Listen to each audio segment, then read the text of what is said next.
So welcome back to my channel. This is going to be a recap of Cloak and Dagger's Season 1, Episode 3, Stained Glass. I believe that's the name of it. So if you remember how the second episode ended, Tyrone appears in the road as Tandy's trying to leave town. The bullet that was meant for the cop that killed his brother ends up in the windshield, and then there's this loud crash. So this episode picks up from there. She was thrown from the car, and you know, she's trying to get herself together, but obviously she's having some visual and auditory issues. And then suddenly Tyrone comes into focus. This is their second time actually seeing each other face to face. And so she was like, "Oh, you're that kid." And he was like, "Yeah." She said, "Well, why are you trying to kill me?" And he's like, "I'm not." And now she was like, "Well, why do you have a gun?" And now again, a bunch of confusion. He's like, "I don't even know how I ended up here. I was one place and then I ended up in the middle of the road here and I just don't even know." Somehow she's able to walk, get back into the vehicle, and drive off in this badly damaged vehicle. Okay. So Detective O'Reilly is still investigating the assault when Tandy was assaulted, and she ended up having to stab this guy in the alley. So she goes to the hospital to interview the guy. And, you know, at this point, she knows that there's more to this. He wasn't some innocent victim that was attacked. And so she started asking him about the scratches on his face, and he said, "Huh? What do you mean?" He was like, "Yeah, those look like defensive wounds." And she said, "And why was your pants undone?" He's like, "What do you mean?" He said, "Well, when the paramedics picked you up, they told me that your buckle was undone. So what happened?" And so, of course, obviously, his body language changed. He's like this smug rich kid, so obviously his body language changed, and he kind of planned up. He didn't really want to say too much after that. So Tandy, I guess she figured she's not gonna get too far in this damaged vehicle, so she ends up ditching the car and going home to her mom, the trailer. So she gets there. Of course, her mom and old boy, the attorney, is passed out. You know, probably been drinking all night or whatever. So she goes to the bathroom. She has a bad cut on her forehead. So she's trying to get that cleaned up. Of course, her mom walks in and was like, "Well, why are you here?" Because she hadn't seen her since they had that falling out after her mom stole her money and her drugs. So then she saw the cut. She's like, "Oh my God, you're hurt. What happened? What is going on?" Next, you know, there's this bang knock at the door. It's Detective O'Reilly. She's looking for Tandy, and the mom was basically like, "You know, she's not here, and I haven't seen her in a week." And so she wanted to come in. Of course, the attorney was like, "You need a warrant to come in." And she was like, "I'm not here to arrest Tandy. I actually might think that she's a victim, and I am really here just trying to help." And her mom made the comment, "Well, if something has indeed happened, you can rest assured that she's already ran away," because that's, you know, been the going thing with them. Every time thing gets tough, that's her defense mechanism. She just runs away. She just doesn't want to deal with it or face it. Okay, so I'm like, okay, kudos to you, Miss Bowen, for sticking up for your daughter and, you know, trying to protect her the best that you can. But so the detective, leaves her car, and then she goes in to let Tandy know that the cop is gone. And what do you know? Tandy's ass and ran away. Her ass that jumped out the window and skedaddled. So Tandy jumped on the first bus out of town that she could find. And you could tell that while she was sitting there waiting on the bus, she was still having some auditory some issues. So she got on the bus, and I think she put her headphones on because she was still having some issues. And then the next thing you know, I guess she had fallen asleep, and she wakes up and then everything is dead silent. The bus is stopped. She looks around. The bus is completely empty. And so she jumps. So the bus is very dark, and you know how these buses are. So when she gets off the bus, and all of a sudden she's outside this, she's surrounded by light. She's in the bus has dropped her off in this neighborhood. And so she jumps off the bus, turns around, the bus is gone. And all she can see is like the brick walls and the graffiti or whatever. And then she hears the basketball, and she goes over into this basketball court, and she sees Tyrone as a little boy wearing a hoodie. So he's on the basketball court, and you know, she's trying to communicate with him, but she could see him, but he can't see her. It's like she's like, I guess his dream would have been how that day went, the day his brother died. And so she's stuck right there at that moment. And so then you have Tyrone. He's at the school. He went to see the priest, but the priest wasn't there, and so he decided, he attends a Catholic school. And so he decides to light a candle, and he's now, he's praying to his brother for, strength and guidance and the whole thing, and trying to figure out what he needs to do because he's so confused and he thinks he's cursed. Evita overhears this. And so she says, I know someone who can help. Her aunt is into the occult and tarots and that kind of thing. And so she takes him to see her aunt. And the aunt was like, he needs to be cleansed. And he was looking at her like, what are you talking about? And so she gave him a candle, this huge jar with some kind of powder in it. And she gave him a list of the other things that he would need to cleanse himself in order to spiritually cleanse himself. And so Evita went to help him, and so they gathered all the ingredients, and he gets home, and Evita helps him get the bath ready and all that for him to get in. So he gets in the bath, and then the next thing you know, he falls asleep and wakes up, and now the house is completely empty. And so now he's looking around to see, try to figure out what's going on, and he walks out his front door, and he finds himself back on the roof of this building. And he sees Tandy as a little girl. And so we flash back to Tandy. So she's still there watching Tyrone on the basketball court, and Tyrone's brother walks up. And so they're talking trash, and they're about to play this game. Whoever makes the most shots, whatever wins. And during this time, the friends walk up and talks and tells the brother that we found the guy who stiffed us on our money, and we're going to go and get our radio back, and asked him if he wanted to go tag along. And he said, no, I'm going to stay here and I'm going to play with my brother. So they leave, and he stayed, and he hands Tyrone something. I don't know if it was a check or something, I don't know. And so Tyrone, he's really looking at this paper. And so the next thing you know, you see Tyrone, that Tandy and Tyrone, they're in the woods, and Tyrone is dressed in some period garb. There's this table set out, and it had different, different ways to, I guess, hurt somebody. That would be the right way to say it.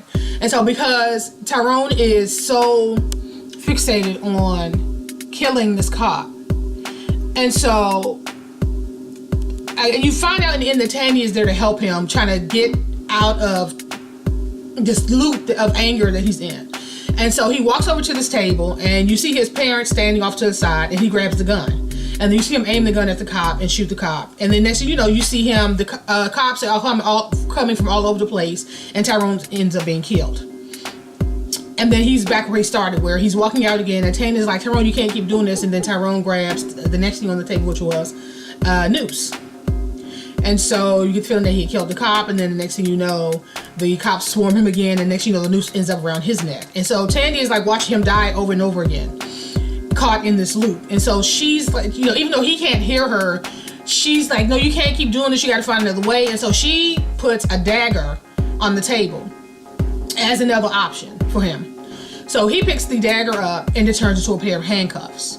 And so he then goes to handcuff the cop, basically saying, okay, you have to do things the right way if you want things to get the results that you want. You can't just become some vigilante, because it's not going to end well for you or your parents. And so we flash back to Tyrone. So obviously same situation. He's trying to talk to he sees a little girl, and then it's like Tandy, she's on the roof, but she's also in the class. You can hear the instructor, even though you can't see her. All you see is Tandy dancing and following the instructions of the teacher. He's like, Tandy? So then he realized who she is. And the next thing you know, there's this puddle of water, and next you know, this sign, there's this huge sign on top of this building. Somehow there's a loose wire, and now he says she's going to be electrocuted, so he jumps over to protect her, and next you know, he ends up in the woods. And so now he sees Tandy as her age is today, but she's actually wearing that dress she wore to the ballet from the ticket she stole. And so she's standing out in front of this glass house, and she sees this long table and all these guys are sitting around in suits, and she sees her father. He's sitting there and he's like strapped into this chair. And so next, you see this man looks over at I guess they're all sitting around the table, so you can't actually hear what they're saying. And one guy does this, and next they all pounce on her father. And Tyrone is jumping in. He still doesn't know. He doesn't know what's going on, but he just sees that this guy's in trouble, and so he's trying to jump in to help her. They can't actually get into the house, and so he turns around and Tandy runs away. So Tandy runs. She ends up falling. We're assuming that she's dying and having to repeat this all over. So it's the same loop of her not wanting to face things and always running away. And so now it's Tyrone's there to help her to break this loop, this cycle that she's in. And so, she runs. Next, they're back in front of this house, and you see her as a little girl. She runs in. She's standing outside, but she sees herself inside this glass house as a little girl running over to her father, trying to get her father to get up and get out of the chair. And then he's attacked again. Tyrone is trying to help. She runs. Next they're back at the house again. And so he eventually stops her. He uses his power. He uses his power to stop her. And then next thing he's like, you got to find another way. You can't keep running away. And then the dagger appears, and then she actually touched the glass with the dagger. And then that kind of breaks them out of that cycle. So we're back at Tandy. Tandy, she opens some door, and then it's like checks with Tyrone's name written on it. It's all over the floor, all over the ground. And so she walks in and she sees Tyrone. He's sitting behind it. I don't know if that would have been the evidence locker or something. I don't know, but this little boy, he's still sitting there, and she's like trying to console him, like, it's okay, it's going to be okay, even though she can't get to him. And so you see Tyrone. Once that is broken, you see Tyrone in the front and at the doors of this church. So he goes into this church and he sees Tandy standing up at the front, covered in the guard, and she's like handing out what the priest would hand, I guess, would be the crackers and bread. I don't know what that. I'm not religious, y'all. But it's actually pills. And the guys, all the men that she scammed, they're all coming and kneeling, and she's giving them these pills, and they're like dropping like flies. And the last person you saw was what's his name? The guy that's in love with her that she actually left in jail. He was the last guy, and she gave him the pill, and he stood up and fell over. And then the next thing you know, they both now see this. He sees the church glass, and he looks over, and then she can now see the glass too from wherever she is. And they both touch the glass at the same time, and they both wake up.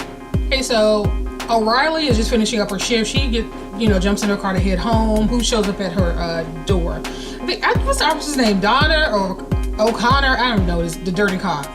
So he shows up, he knocks on the window, and he hands her the guy's ID, the guy that was stabbed.